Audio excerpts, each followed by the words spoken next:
का ये बलिदान, देव सिंह का ये बलिदान। नमस्कार, आप देख रहे हैं ब्लू सिटी मीडिया। मेरा आप सभी से निवेदन है, आप कोई भी ताली नहीं बजाएं। देखिए अभी हम शोक संपन्न है, पार्टी जो हमारे सामने रखा हुआ है, कोई भी ताली नहीं बजाए। दलीय करणी मात की। दादा सुखदेव जी की शहादत, सुखदेव सिंह जी की शहादत अमर रहे। सुखदेव जी की शहादत, सुखदेव सिंह जी का ये बलिदान नहीं भूलेगा राजस्थान। सुखदेव सिंह जी का ये बलिदान, सुखदेव सिंह का ये बलिदान। पिता परमेश्वर से प्रार्थना करता हूं कि हमारे दादा ने चरणों में स्थान दे। और आज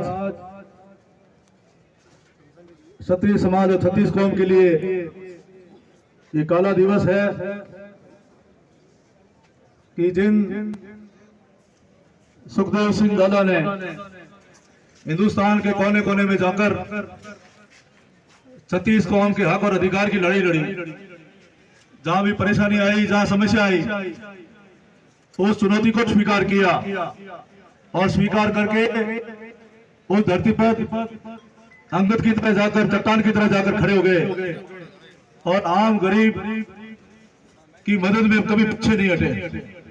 राजस्थान का ऐसा कोई कोना नहीं होगा जहां सुखदेव जी ने संघर्ष नहीं किया होगा।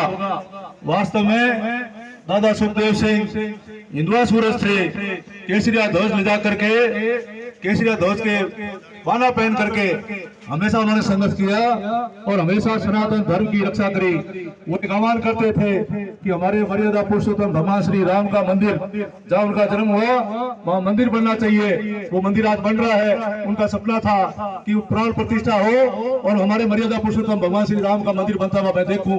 उनका ये सपना था, लेकिन ऐसे कारीगरों ने जिन्होंने सुपारी देकर, साजिश रच करके, और उन्होंने ये सोचा कि हम सुखदेव सिंह जैसे का काटा रास्ते से हटा देंगे और फिर कोई बदला नहीं ले सकेगा।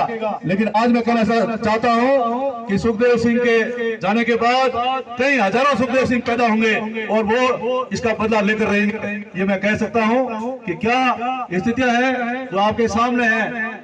जैसा कहा गया कि शूटर आए, गोलियां चला दी और पीछे सुपने किसकी थी, साजिश किसकी थी। विदेशों के अंदर लोग बैठे हैं, वहां से साजिश रच रहे हैं और सुखदेव सिंह को रास्ते से हटाने का इतना बड़ा षड्यंत्र कर रहे हैं, साजिश कर रहे हैं। मेरा आप सबसे आह्वान है कि हम सब एक हैं, संगठित हैं। संघ शक्ति कलयुग है, इस कलयुग में संगठित में शक्ति है। आज जो क्षत्रिय कौम जब सिर करता था और धड़ लड़ता था और छत्तीस कौम के लिए न्याय और हक के अधिकार की लड़ाई लड़ता था, आज क्षत्रिय समाज अपने हक और अधिकार के लिए न्याय लड़ने के लिए सड़कों पर है। आज न्याय और अधिकार हक नहीं मिलता है तो छत्तीस को हमसे उम्मीद नहीं रखेगा। इसलिए मैं आप सबसे आह्वान करना चाहता हूं, ऐसे पहले भी कई प्रकरण हुए जब क्षत्रियों के साथ अन्याय हुआ तो क्षत्रिय कौम खड़ी हो गई और क्षत्रिय कौम के साथ छत्तीस कौम खड़ी हुई और सरकारों को झुकना पड़ा और हमें न्याय मिला।